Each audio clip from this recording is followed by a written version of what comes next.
The decision to escape into the wilderness for a weekend camping trip seemed like the perfect antidote to the stress of everyday life. My friends and I had planned this getaway for months, and we eagerly set out for a remote campsite nestled deep within the sprawling forest. As we arrived at the campsite, the atmosphere was serene, with sunlight filtering through the canopy of towering pine trees. We pitched our tents, set up a cozy campfire, and shared stories while roasting marshmallows. The crackling fire and laughter created a sense of camaraderie that put us at ease. As the sun dipped below the horizon, the forest took on an eerie beauty. Shadows danced among the trees, and the distant hooting of an owl added to the natural symphony. A chill crept into the air, and a sense of anticipation settled over us.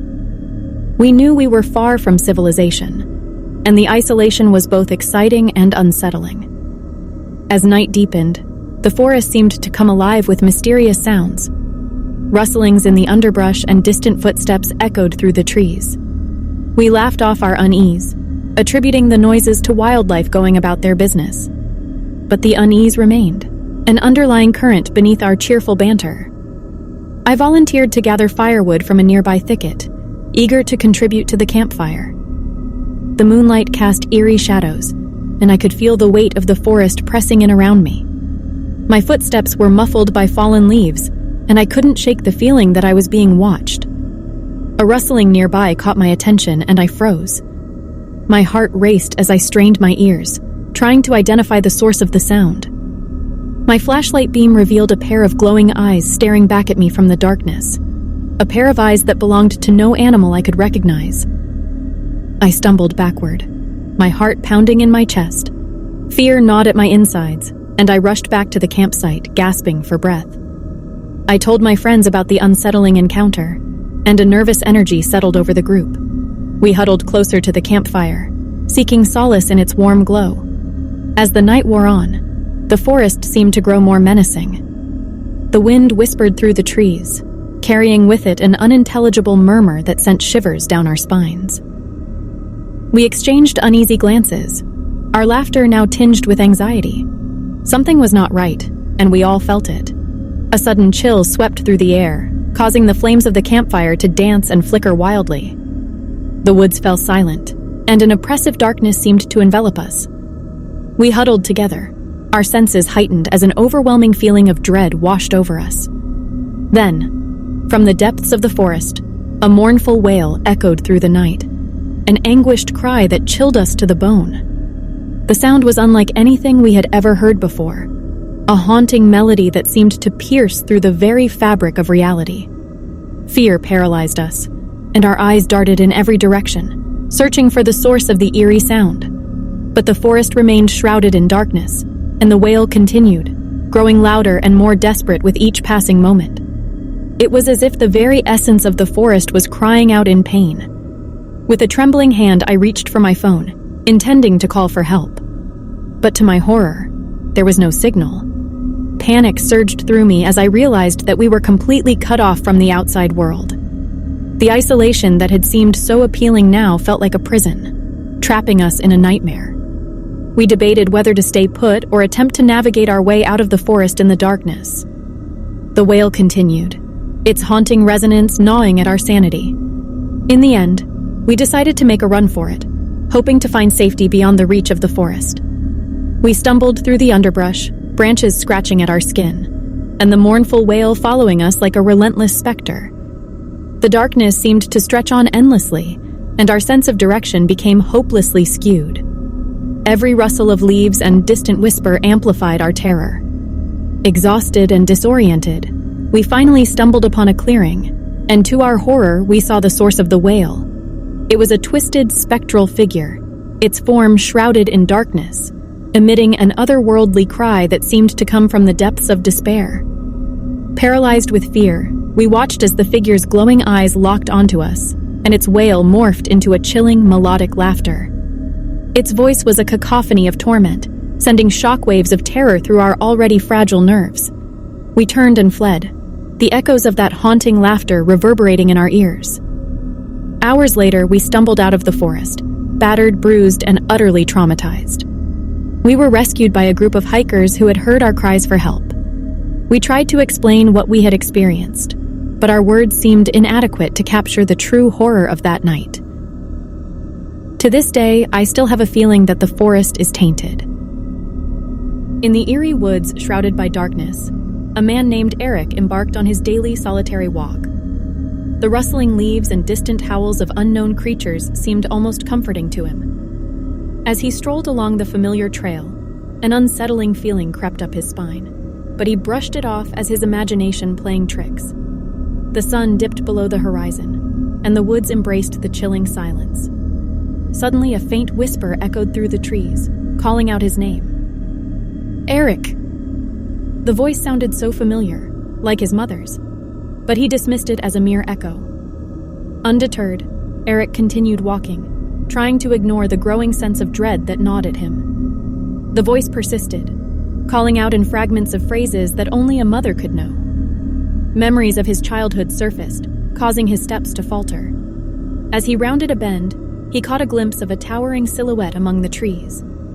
The being stood tall, almost inhumanly so, with elongated limbs and glowing eyes. Dread consumed Eric as he realized the voice he had been hearing was coming from this monstrous figure. He tried to turn back, but his feet seemed glued to the forest floor. Fear rooted him in place as the being stepped forward, revealing its nightmarish form. It resembled a distorted reflection of his mother, a twisted version of the one he once knew and loved.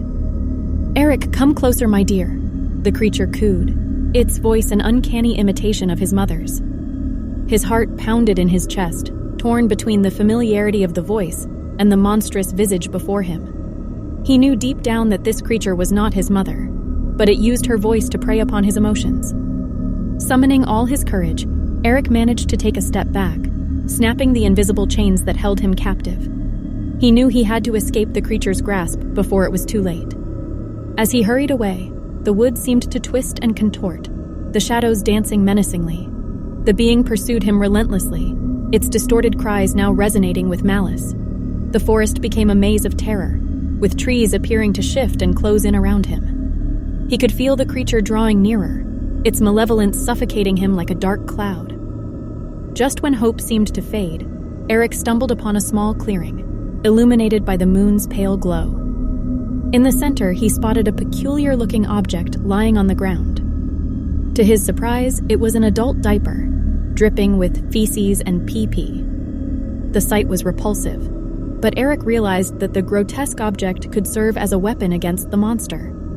Summoning every ounce of courage left in him, Eric grabbed the diaper and, with a mixture of disgust and desperation, fashioned it into a makeshift rope. As the creature closed in, he lunged forward, entwining the foul cloth around its neck. The creature let out an inhuman screech, its grip loosening as it struggled to free itself. Eric pulled with all his might until the monstrous being finally went limp. He had overcome the horror that stalked him in the woods, proving that even in the darkest of moments, strength could be found within oneself. As the dawn broke and the first rays of sunlight pierced through the trees, Eric emerged from the woods, forever changed by the night's terrifying encounter. Yesterday was like any other day for me. Waking up, brushing my teeth, all of that normal everyday stuff. But when it came to night, everything changed. Now some important information to help give some perspective. I was at my grand's house. In the spare room, I had often heard strange noises in there before, but always managed to find a reasonable explanation for them. But last night was different. While I was setting everything up for bed, I heard a loud noise from outside, sort of like if a wolf, an owl, and a human all started screaming at the same time. But the noise quickly stopped. You might think, oh, it was a wild animal in distress. But my gran lives in a town where the closest woods or fields are like a 10-minute drive away, and I've never heard an animal call like that. But still, I just decided that it wasn't a big deal, and I was just being paranoid due to watching some scary stories a few hours prior. Those always make me extra nervy at night. Here's the thing that I can't understand. It was around 1 a.m., I was all comfy, about to go to sleep when I heard something that would make my heart stop. Someone or something whispered my name, in a voice like my grandma and my sister combined. As soon as I heard that, my blood ran cold. I lay perfectly still, my eyes wide open, trying to work out what it was. It sounded like it came from behind my head. And what's worse is that my bed doesn't face the door. The door is behind my head. So if something was there, I wouldn't see. I tried to think of a rational explanation, saying I would have heard the bedroom door open. Maybe it was the pillow making a noise and that I was tired, so I was probably just hearing things. Okay, I had calmed myself down and eventually worked up the courage to sit up and look around the room. It's a very small room. So I knew if anything was in there, I would see it. There was nothing. Must have been my imagination, right? Well, 5 minutes later, I heard the same cold, eerie voice, the same whispering tone, saying the exact same thing. Eleanor, my name.